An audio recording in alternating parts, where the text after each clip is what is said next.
अस्सलाम वालेकुम वरहमतुल्लाहि वबरकातुहू। सोचिए एक ऐसा प्रोफ़ेशन जहाँ लोग आपको सिर्फ़ नाम से नहीं बल्कि इज़्ज़त से पहचानें। जहाँ आपकी एक आवाज़ किसी भी गुनाह को बिल्कुल इंसाफ़ दिला सकती है। जहाँ आपका एक फ़ैसला किसी की ज़िंदगी बदल सकता है। और सबसे दिलचस्प बात इसमें ये है, ये प्रोफ़ेशन आज के डेट में सिर्फ़ कोर्ट तक महदूद नहीं रहा है, बल्कि आज के दौर में ला इंडिया का सबसे बड़ा पावरफुल रिस्पेक्ट और बात करेंगे हाईएस्ट ग्रोइंग करियर्स में से एक बन चुका है। सो अगर आप भी सोच रहे हैं कि क्या मैं लॉयर बन सकता हूँ, कि क्या मैं लॉयर बन सकती हूँ, तो इसके लिए आपको सबसे पहले मैं eligibility, law courses, entrance examinations, career opportunities, salary, top colleges, सब इंफॉर्मेशन इस वीडियो में आपको मिलेगी। और इस वीडियो को देखने के बाद आपके तमाम सवालों के जवाब मिल सकते हैं। लेकिन वीडियो शुरू करने से पहले आप लोगों से एक रिक्वेस्ट है कि आप इस वीडियो को शेयर कीजिएगा, सब्सक्राइब चैनल को कीजिएगा अगर अभी तक नहीं किया है, और बेल आइकन भी ज़रूर आप वहाँ पे प्रेस कीजिएगा, और वीडियो को लाइक कीजिएगा ताकि आने वाले टाइम पीरियड में और भी करियर ऑप्शंस आपसे मैं डिस्कस कर सकता हूँ। तो चलिए वीडियो को अब शुरू करते हैं। सबसे पहले जैसे आप इस स्लाइड में देख रहे होंगे, तो सबसे पहले हम क्या देखेंगे, आखिर ये लॉ होता क्या है। अक्सर स्टूडेंट्स ये समझते हैं कि लॉ का मतलब सिर्फ कोर्ट, जज या केस होता है, लेकिन हकीकत असल में ये है कि वो काफ़ी बड़ी है। हकीकत इसकी बहुत बड़ी है। जैसे लॉ वो कानूनी निज़ाम है जो हर शहरी को इंसाफ, दैट मीन्स इक्वालिटी, बराबरी, ठीक है ना, इंसाफ दैट मीन जस्टिस, इक्वालिटी, बराबरी, पीस की बात करेंगे तो हिफाजत, फ्रीडम, आज़ादी, तो ये सब चीज़ें प्रोवाइड करता है। सो लॉ वो कानूनी निज़ाम है जिसमें ये सब चीज़ें हमें मिलती हैं। सोचिए अगर लॉ ना होता तो कोई भी किसी के हुकूक छीन सकता था, किसी मजलूम की सुनने वाला कोई ना होता। इसलिए कहते हैं लॉ सिर्फ कानून आज के डेट में नहीं है, बल्कि ये किसी भी मुल्क की पहचान होता है। और अब कुछ सवाल, आखिर लॉ को चूज क्यों करें? जैसे यहाँ पे आप देख रहे हो, आखिर लॉ को ही चूज क्यों करें? Why only law? लॉ को चूज क्यों करें? सबसे पहले ये सबसे आपको इसलिए चूज करना है क्योंकि ये रिस्पेक्ट देता है ना, इट प्रोवाइड्स यू रिस्पेक्ट। दूसरा, इसमें से आपको अपॉर्चुनिटी मिलती है कि आप लोगों के राइट्स को बचाएं, दैट मीन्स आप लोगों को बचाते हैं उनके राइट्स वायलेट होने से। और दूसरी ये बात है कि ये आपको फाइनेंशियल स्टेबिलिटी भी देता है, तो हाई अर्निंग पोटेंशियल इसमें है। और ये आज के डेट में एक ऐसा करियर ऑप्शन है जिसमें हाईली ग्रो आज के डेट में हो रहा है। सो इसमें समझना आपको क्या है, आप सिर्फ अपना करियर नहीं बनाते बल्कि लोगों की ज़िंदगी भी बदलते हैं। जैसे इसमें से कोर्ट्स में जॉब हैं, कंपनीज़ में, बैंक्स में, गवर्नमेंट डिपार्टमेंट्स में, इंटरनेशनल ऑर्गेनाइजेशंस में आपको इसमें जॉब मिल सकती है। तो चलिए अब दूसरी स्लाइड पे देखते हैं।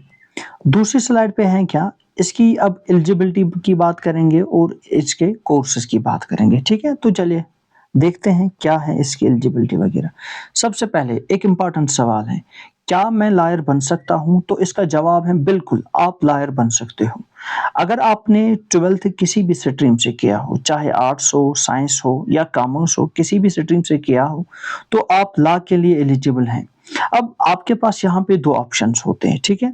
तो पहला ऑप्शन जो होता है वो है BA-LLB, जैसे आप यहाँ पे देख रहे हो BA-LLB, जिसकी फुल फॉर्म है bachelors of arts and bachelors of law. असल में एक इंटीग्रेटेड कोर्स होता है जो दो कोर्स को मिला के होता है, और ये 5 साल तक होता है। ये आप खाली 12th के पास बाद ही कर सकते हो, 12th पास करके आप इसको चुन सकते हो। दूसरा ऑप्शन है आपका, वो होता है बेटा सिंपल LLB। ये क्या है, बैचलर ऑफ लॉस, ठीक है ना। सो इसमें क्या है, ये 3 साल का एक कोर्स होता है जो आप किसी भी बैचलर डिग्री के बाद परस्यू कर सकते हो। तो ये 5 साल का नहीं, 3 साल का होता है। इसमें आपको ग्रेजुएशन पहले कंप्लीट होनी चाहिए, ठीक है। और अगर आप लॉ के एक्सपर्ट बनना चाहते हैं तो LLM इसके बाद एक और है जिसमें आप मास्टर्स की डिग्री हासिल कर सकते हो, या PhD जिसमें आप doctor of philosophy in law ये कर सकते हो, जो कि پی ایچ ڈی اس میں ہوتا ہے، ٹھیک ہے نا، یہ بھی کر سکتے ہو اگر آپ اس میں پھر زیادہ ماسٹر بننا چاہتے ہو، لیکن ہمیشہ یاد رکھیے ڈگری صرف ایک کاغذ ہوتی ہے، اصل پہچان آپ کی نالج بناتی ہے۔ تو اس میں یہی ہے کہ آپ کو جو ہے اس میں سے کاغذ سے زیادہ نالج حاصل کرنی ہے، ٹھیک ہے۔ تو چلے موو کرتے ہیں اب نیکسٹ سلائیڈ میں۔ نیکسٹ سلائیڈ میں ہمیں دیکھنا کیا ہے بیٹا، نیکسٹ سلائیڈ میں ہمیں دیکھنا ہے میجر لا انٹرنس ایگزامینیشنز کے بارے میں، ٹھیک ہے نا۔ یہ میجر لا انٹرنس ایگزامینیشن کے بارے میں سب سے پہلے ایک سوال یہاں پہ سوال کیا ہے، ٹاپ لا کالجز میں ایڈمیشن کیسے ملے گا، ٹھیک ہے نا۔ تو آپ کو صرف 12th یا گریجویشن میں مارکس اس کے لیے امپارٹنٹ نہیں ہیں، بلکہ آپ کو انٹرنس ایگزام بھی کوالیفائی کرنے اس میں پڑتے ہیں۔ سو سب سے کچھ مشہور انٹرنس ایگزامینیشن اس کے لیے، جیسے آپ سب سے پہلے یہاں پہ دیکھ رہے ہو سلیٹ ہے یا کلیٹ بھی جس کو بولا جاتا ہے، کامن لا ایڈمیشن ٹیسٹ ہوتا ہے۔ اس میں بہت جو امپارٹنٹ نیشنل لا کو یونیورسٹیز ہیں وہاں پہ NLUs کے لیے اس میں آپ انٹرنس دے کے وہاں پہ ایڈمیشن حاصل کر سکتے ہو۔ ایلٹ ہے ایک اور جس میں آل انڈیا لا انٹرنس ٹیسٹ کے نام سے جانا جاتا ہے اس کو، یہ نیشنل لا یونیورسٹی دہلی کے لیے آپ کو اس میں جانا ٹیسٹ دینا ہے اور you can actually get the admission دیا۔ سلیٹ ہے دوسرا، سمبوسس لا ایڈمیشن ٹیسٹ ہیں جو کہ سمبوسس لا اسکولس کے لیے ہیں، ٹھیک ہے نا۔ مہاراشٹر کے لیے الگ سے ہیں، CUET کے تھرو بھی آپ بہت ساری اس میں جا سکتے ہو، اور جیسے کہ ہمارے جموں اینڈ کشمیر میں کشمیر یونیورسٹی کنڈکٹ کراتا ہے، اور بھی یہاں پہ بہت سارے نوشہرہ میں وغیرہ کے کالجز ہیں۔ So you can take the part in those entrance examination and you can get easily admission there. So اس میں اصل میں آپ کو ایک ہی پوائنٹ یہاں پہ یاد رکھنا ہے، وہ یہ ہے کہ ٹاپ کالج تک صرف سپنے نہیں آپ کو پہنچائیں گے، بلکہ آپ کو پوری تیاری کے ساتھ وہاں پہ جانا ہے، اور یہی تیاری آپ کو وہاں پہ پہنچائے گی۔ تو موو کریں گے اب نیکسٹ سلائیڈ۔ تو اب دیکھتے ہیں ایک اسکول اسٹوڈنٹ سے ایڈوکیٹ بننے کا کمپلیٹ سفر، ٹھیک ہے۔ سب سے پہلے آپ کو کرنا کیا ہے، 12th کمپلیٹ کیجیے اپنا، ایک منٹ دیجیے، 12th کمپلیٹ کیجیے۔ 12th کمپلیٹ کرنے کے بعد اس کے بعد لا انٹرنس ایگزامینیشن دیجیے، جیسے میں نے ابھی بات کی ہے کون کون سے انٹرنس ایگزامینیشن ہیں جموں کشمیر میں بھی، باہر بھی، آپ دیجیے گا ان کو۔ پھر اپنا BA LLB یا LLB کمپلیٹ کیجیے، دونوں میں سے ایک کمپلیٹ کیجیے گا، جو کہ پہلا 5 سال کا میں نے بولا اور دوسرا 3 سال کا ایک کورس ہوتا ہے، پہلا انٹیگریٹڈ کورس ہوتا ہے جو کہ BA اور LLB کا دونوں ہوتا ہے۔ لیکن صرف ڈگریز لینا یہاں پہ کافی نہیں ہے، کالج کے دوران آپ کو کرنا کیا ہے، انٹرنشپ کیجیے گا، ٹھیک ہے نا، موٹ کوٹ میٹنگ ٹریننگ لیجیے گا، جو کہ آپ کو یہ موٹ وغیرہ جو ہے نا یہی سے آپ کو اصلی کانفیڈنس ڈیولپ ہوتا ہے۔ اس کے بعد AIBE جس کی فل فارم آل انڈیا بار ایگزامینیشنز پار کیجیے گا، اس کو پاس کیجیے گا، اور یہاں پہ اس دن سے آپ صرف اسٹوڈنٹ نہیں ہوں گے بلکہ آفیشیل ایڈوکیٹ بن چکے ہوں گے، ٹھیک ہے نا۔ اب چلے نیکسٹ سلائیڈ۔ نیکسٹ سلائیڈ کیا ہے، کریئر اپورچونیٹیز۔ اس میں اکثر لوگ سوچتے ہیں لا کرنے کے بعد صرف لائر ہی بن سکتے ہیں، تو اس کا جواب بالکل بھی نہیں، لیکن اس میں ہے کیا اصل میں، یہ صرف آدھی سچائی ہے کہ لا کے بعد خالی آپ لائر بن سکتے ہیں۔ آپ کارپوریٹ لائر، ایڈوکیٹ، جج بن سکتے ہو، یہاں پہ پبلک پروسیکیوٹر بن سکتے ہو، آپ لا پروفیسر بن سکتے ہو، ٹھیک ہے نا، آپ یہاں پہ ہیومن رائٹس کے لیے کام کر سکتے ہو، اور اگر سول سروسز کا شوق ہے تو UPSC بھی ایک بہت زبردست آپشن ہے آپ کے لیے۔ لا ایک ڈگری نہیں بلکہ اپورچونیٹیز کی ایک بہت ہی اچھی دنیا، تو یہ ساری چیزیں آپ کر سکتے ہو، لیگل کنسلٹنٹ، لا پروفیسر، سول سروسز، تو بہت ہی بڑے آپشنز لا میں آپ کو مل سکتے ہیں۔ اب آتا ہے وہ سوال جو ہر اسٹوڈنٹ کے ذہن میں ہوتا ہے کہ وہ کیا ہے، لا میں سیلری کتنی ہوتی ہے۔ شروعات میں اگر آپ فریش گریجویٹ ہو، ٹھیک ہے نا، شروعات میں اگر آپ فریش گریجویٹ ہو سو تقریباً 3 سے 8 لاکھ روپے سالانہ مل سکتے ہیں، اور یہ ڈیپینڈ رہتا ہے، ٹھیک ہے بیٹا۔ اور لیکن اگر آپ کارپوریٹ لا چوز کرے، کون سا کارپوریٹ لا چوز کرے، تو پیکیج 8 سے لے کے 25 لاکھ پر اینم تک جا سکتا ہے۔ اور اگر آپ ایک مشہور ایڈوکیٹ بن گئے، ٹھیک ہے نا، لیگل ایڈوائزر، مشہور ایڈوکیٹ بن گئے، تو یہ اس میں آپ کوئی فکسڈ انکم نہیں ہے۔ تو اس میں اتنا ہی نہیں، اگر آپ گورنمنٹ لیگل ऑफिसर बन गए 7 से लेके 8 लाख तक। अगर जज बन गए तो उसमें तो एक्सीलेंट सैलरी है ही, और प्लस आपको बहुत सारे अलाउंसेस वहाँ पे मिलते हैं। सीनियर एडवोकेट भी इनकम होती है उसके रेपुटेशन पे डिपेंड, और उसमें कोई फिक्सेशन फिर उसके बाद नहीं होती। अब बात करेंगे इसकी स्पेशलाइजेशन की। लॉ एक ऐसा समंदर है, और हर समंदर के अंदर अलग अलग मोती होते हैं, जैसे कि हमें पता है।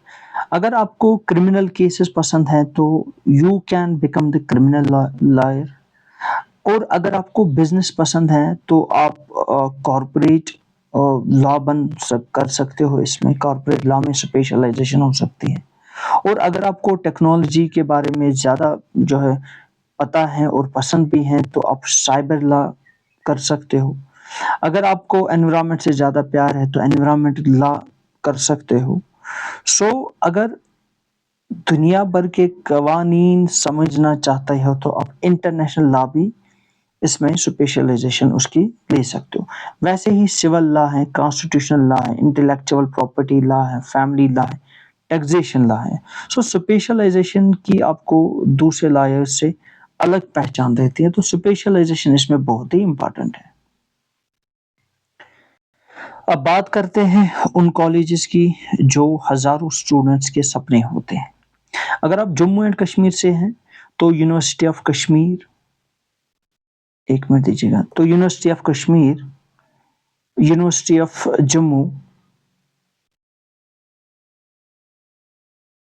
और जैसे CUET, अवंतीपोरा या सेंट्रल यूनिवर्सिटी ऑफ कश्मीर आपके लिए बहुत अच्छे ऑप्शंस हैं। लेकिन अगर आप इंडिया के टॉप इंस्टीट्यूशंस की बात करें तो वहाँ पे NLSIU जैसे national law school of India university हैं, नेशनल लॉ यूनिवर्सिटी हैं दिल्ली में, NALSAR university of law Hyderabad में, गुजरात नेशनल लॉ यूनिवर्सिटी हैं, ठीक है ना, जिसको GNLU के नाम से भी जाना जाता है, और faculty of law university of Delhi, ये भी आपके लिए ऑप्शंस हैं, ठीक है ना।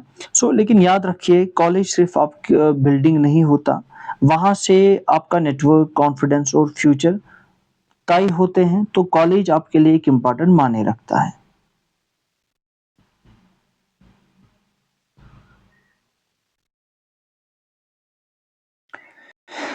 और अब आखिर में मैं सिर्फ इतना कहना चाहूँगा, अगर आपके अंदर सच के लिए लड़ने का जज्बा है, अगर आप मज़लूम की आवाज़ बनना चाहते हैं, अगर आप इंसाफ, इज़्ज़त, कामयाबी और एक प्रोफ़ेशन में देखना चाहते हैं, तो यकीन मानिए लॉ आपके लिए सिर्फ़ एक करियर नहीं, बल्कि एक मिशन बन सकता है। याद रखिए, एक सच्चा लॉयर सिर्फ़ केस नहीं जीतता, लोगों के दिल, भरोसे, ये सब चीज़ें जीतता है। अगर आज की वीडियो से आपको कुछ नया सीखने को मिला, तो लाइक ज़रूर कीजिएगा, अपने दोस्तों के साथ शेयर कीजिएगा और सब्सक्राइब कीजिएगा चैनल को। चैनल का नाम है humanity hub by Tauseef sir. इसको सब्सक्राइब कभी भी भूलना मत करना। तो मिलते हैं अगले इन्फॉर्मेटिव वीडियो में, तब तक के लिए इजाज़त दीजिए। अल्लाह हाफ़िज़।